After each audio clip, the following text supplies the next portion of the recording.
warahmatullahi wabarakatuh. Selamat pagi semuanya. Bertemu kembali dengan Ibu dalam mata pelajaran ekonomi. Baiklah anak-anak, sebelum memulai materi pada hari ini, baiklah kita sama-sama mengucapkan nafas basmalah. Oke, pada hari ini kita akan melanjutkan materi mengenai sistem ekonomi. Setelah pada minggu yang lalu kita sama-sama mempelajari materi mengenai masalah ekonomi.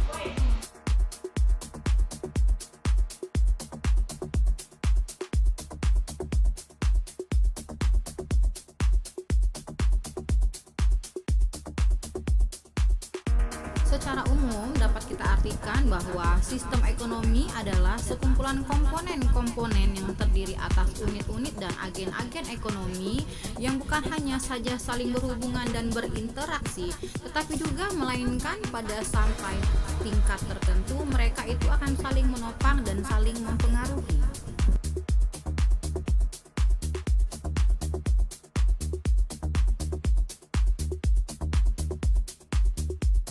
Macam-macam sistem ekonomi antara lain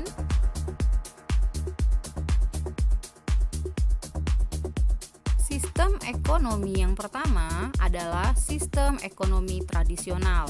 Sistem ekonomi tradisional dapat dikatakan atau dapat kita artikan sebagai suatu sistem ekonomi yang masih memiliki sistem, tata cara, dan aturan yang masih bersifat sangat sederhana.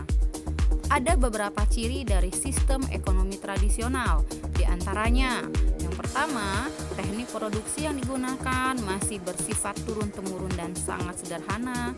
Yang kedua, mereka masih menggunakan sistem barter. Dan yang ketiga, mereka masih belum adanya pembagian kerja atau pembagian kerja mereka masih bersifat gotong royong.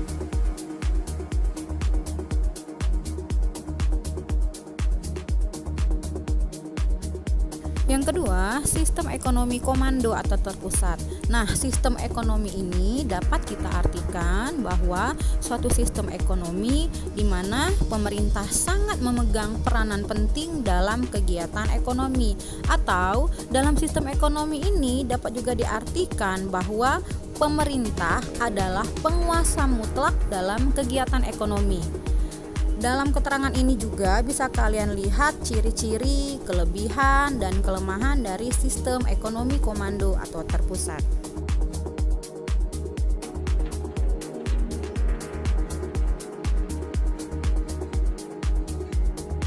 Dan yang terakhir, sistem ekonomi pasar atau liberal. Nah, sistem ekonomi pasar atau liberal ini kebalikan dari sistem ekonomi komando. Dalam sistem ekonomi pasar, masyarakat diberikan kesempatan yang sebesar-besarnya dan seluas-luasnya untuk mengembangkan kegiatan perekonomian mereka, dan mereka pun berhak mencari laba yang sebesar-besarnya.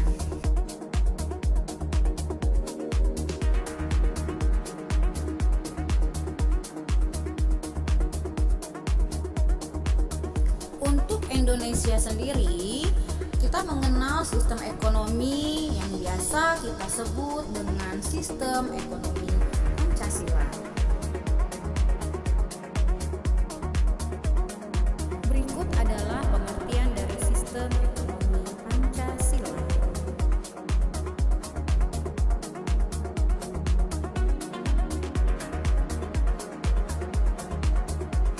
Sedangkan pasal-pasal yang berkaitan atau yang mengatur mengenai sistem ekonomi Pancasila antara lain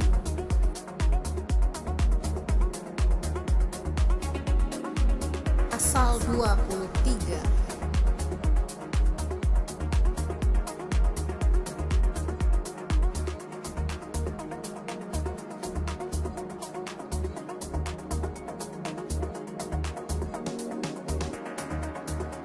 pasal 27,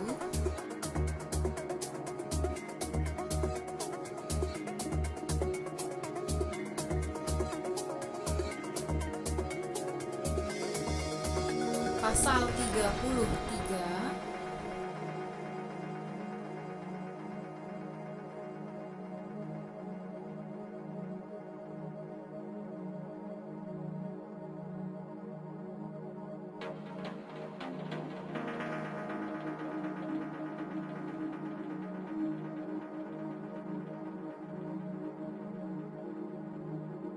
Dan terakhir pasal 34.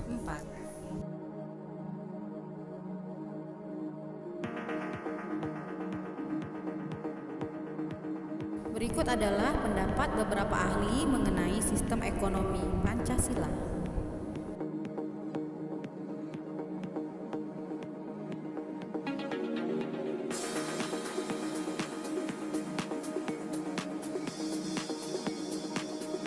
Sekian materi kita pada hari ini. Ibu harap kalian bisa mengerti dan memahaminya dengan baik. Jikalau ada yang tidak mengerti atau kurang paham, silakan kalian hubungi Ibu secara pribadi. Ibu akhiri dengan ucapan wassalamualaikum warahmatullahi wabarakatuh.